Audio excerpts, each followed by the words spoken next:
Assalamualaikum warahmatullahi wabarakatuh. Perkenalkan, nama saya Roberto Barka Putra Waluya.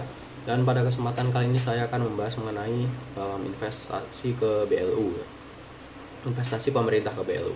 Nah, pada pertemuan sebelumnya kita udah membahas mengenai apa itu PMN ya, penyertaan modal negara, di mana pemerintah itu memberikan modal atau suntikan dana kepada BUMN atau perusahaan agar perusahaan atau BUMN tersebut bisa segera melaksanakan kegiatan operasional mereka untuk memberikan pendapatan kepada negara atau pendapatan masing-masing yang menguntungkan juga untuk negara. Nah, kalau BLU ini sendiri, investasi pemerintah ke BLU ini bisa berupa seperti LPDP atau BPDLH.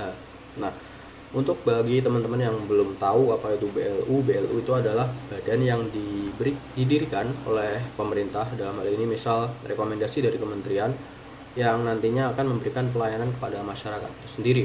Nah, seperti yang aku bilang tadi, contohnya ada LPDP dan BPDLH. Untuk LPDP itu seperti yang kita tahu di bidang pendidikan dan juga riset, dan untuk BPDLH itu untuk bidang lingkungan bergeraknya. Investasinya itu bisa berupa penyertaan modal dan juga surat utang hingga endowment fund.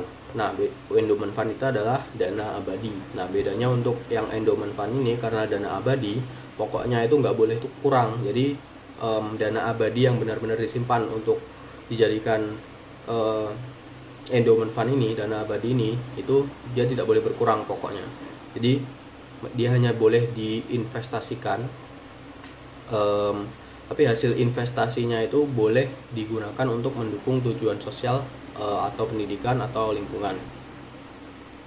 Nah, tujuan untuk menciptakannya ini, adanya investasi pemerintah ke BLU ini, tujuannya diciptakan itu adalah untuk pendanaan permanen mandiri dari APBN tahunan. Jadi pemerintah itu nggak perlu repot-repot tiap tahun itu memberikan kayak investasi terus-terusan, karena BLU itu misal mengalami kerugian. Jadi BLU ini diharapkan untuk bisa mandiri dari APBN tahunan dan memastikan bahwa program-program strategis tetap berjalan walaupun ekonominya ini sedang tidak baik-baik saja.